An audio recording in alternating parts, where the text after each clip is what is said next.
Le colloque sur l'architecture en Afrique de l'Ouest a connu sa deuxième journée ce mercredi 22 novembre 2023 à Cotonou. Organisé par l'Ordre national des architectes et des urbanistes du Bénin, ONOB, il s'inscrit dans le cadre des activités marquant les 40 ans de l'ONOB.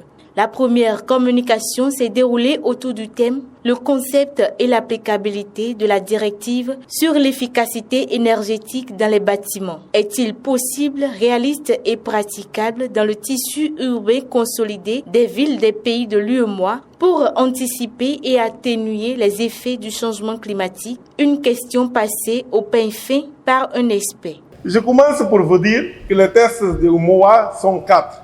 Il y a les règlements, il y a les directives, il y a les décisions, il y a les recommandations et avis. Bon, ce sont en général les 4 là. Mais les directives ont pour objectif d'harmoniser les législations entre États membres. C'est-à-dire, les directives nous obligent tous à se mettre dans le même pied. C'est pour cela que j'ai commencé pour vous dire qu'il y a 2 directives que tous les architectes connaissent. Mais ça, ils ne connaissent. Et cette directive, aujourd'hui, c'est plus important que les autres. Parce que avant, les architectes sont obligés à faire un projet bien fait, joli, avec toutes les règles de profession. Aujourd'hui, en plus à ça, tous les projets devront respecter la directive 5, la directive sur l'efficacité énergétique. C'est-à-dire, quand on part d'une mairie, au ministère, qu'est-ce que c'est l'organe qui va approuver notre projet en tant qu'architecte? Il va regarder le projet, il va voir tout, il va regarder les mesures d'efficacité énergétique. La deuxième phase a réuni plusieurs panélistes autour d'une table ronde répartie en 2 séquences. La première a été placée sous le thème « L'architecture, les matériaux locaux, les adaptations au changement climatique et l'urbanisation galopante en Afrique de l'Ouest. Où en sommes-nous et quelles perspectives ?» Les sachants du panel ont répondu aux préoccupations liées à cette question. Nous parlons de l'utilisation des matériaux locaux. Qui met en œuvre, qui prescrit les matériaux? C'est les architectes.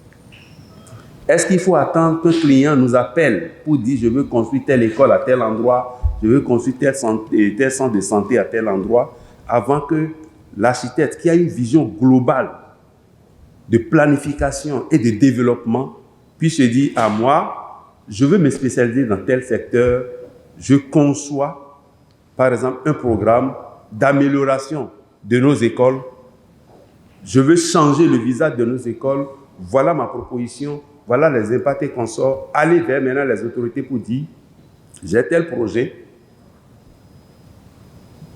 à vous proposer et ça va se discuter. Dans la conviction de son projet et de la façon dont il va convaincre l'acteur politique, ce projet peut prendre corps. La deuxième séquence s'est penchée sur le partenariat COA et UEMOA axé sur dynamique et perspective pour une architecture innovante et durable au profit des villes en pleine croissance.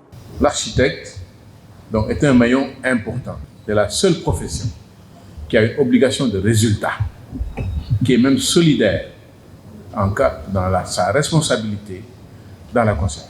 Donc, qu'est-ce qui empêcherait aujourd'hui? Nous savons mieux faire des lotissements que les géomètres qui les font aujourd'hui. Nous savons mieux faire la promotion immobilière puisque c'est nous-mêmes qui établissons les schémas, les budgets, la rentabilité, la clientèle ciblée et tout ce qui va autour.